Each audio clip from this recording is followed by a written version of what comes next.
अब आप एक बात बताइए, दिग्विजय सिंह, पृथ्वीराज चौहान, उदित राज, अपना मणिशंकर अय्यर और जयराम रमेश और भी अनगिनत नेता, आप हिंदू की विरोध की बात करोगे, आप सनातन विरोध की बात करोगे, आप राम भगवान को काल्पनिक बताओगे, आप दुनिया भर की सारे प्रपंच करोगे, लेकिन इस देश के 100 करोड़ हिंदुओं की बात नहीं करोगे। तो जब तक राम के सामने नतमस्तक नहीं होगे, इस देश में भारतीय जनता पार्टी को हराना मुश्किल है। अब बांग्लादेश में हिंदू भाई बहनों पर अत्याचार हो रहा है, दिग्विजय सिंह कह रहे हैं कि भारत में अल्पसंख्यक दबाए जा रहे हैं, कुचले जा रहे हैं, इसके लिए प्रतिक्रिया हो रही है। अरे भाई, हमारे देश का मुसलमान तो बहुत ही प्यार मोहब्बत से रहता है, कोई बिल्डिंग नहीं होगी, कोई शहर नहीं होगा जहां हिंदू मुसलमान मिलकर नहीं रहते, कोई घटना सामने नहीं आती। पता नहीं क्या इनके दिमाग में भरा हुआ है। कोई कह रहा है कि पहले दिन हम हार गए थे, हमारी सेना पाकिस्तान के सामने हार गई थी, कोई कह रहा है 19 तारीख को प्रधानमंत्री बदल जाएंगे, कोई कह रहा है ये हो जाए। ये जनता को इंटरेस्ट नहीं है। मैं सिर्फ ये कहूंगा कि इस देश में 500 मुद्दे हैं, उठाइए, लेकिन 100 करोड़ हिंदुओं की भावनाओं को दुखाइए मत।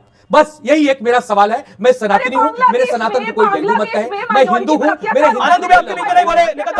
कांग्रेस लगातार पूछ रही है, लेकिन उस पर तो सरकार कुछ नहीं कर रही। सरकार से पूछिए आप बांग्लादेश के हिंदुओं को काहे नहीं बचाते हैं, उनसे पूछिए ना कि बांग्लादेश के तो ये दिग्विजय सिंह से पूछिए ना, ये दिग्विजय सिंह, उदित राज और बाकी राशिद अल्वी से पूछिए।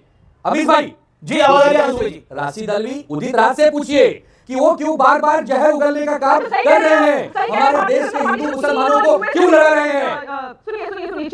आपके बीच में बोले आनंद दुबे, एक आपकी स्टेटमेंट थी, आपको लगता है यही कारण है जो आपकी स्टेटमेंट थी कि डायनासोर वापस आ सकता है, कांग्रेस वापस नहीं आ सकती, जो आपने स्टेटमेंट दी थी मेरे डिबेट में? मैंने कहा था, मैंने उसके पीछे तर्क भी मैंने आपके डिबेट में कहा था, सबके सामने कहा था। उसका तर्क ये था, यूपी में 40 साल से नहीं हो, बिहार में 35 साल से नहीं हो, पश्चिम बंगाल में 40 साल से नहीं हो, गुजरात में 25 साल से नहीं हो, बाकी और राज्यों में कहीं से 10 साल, 20 साल, 25 साल। तो मेरा ये कहना था कि यार कब आओगे?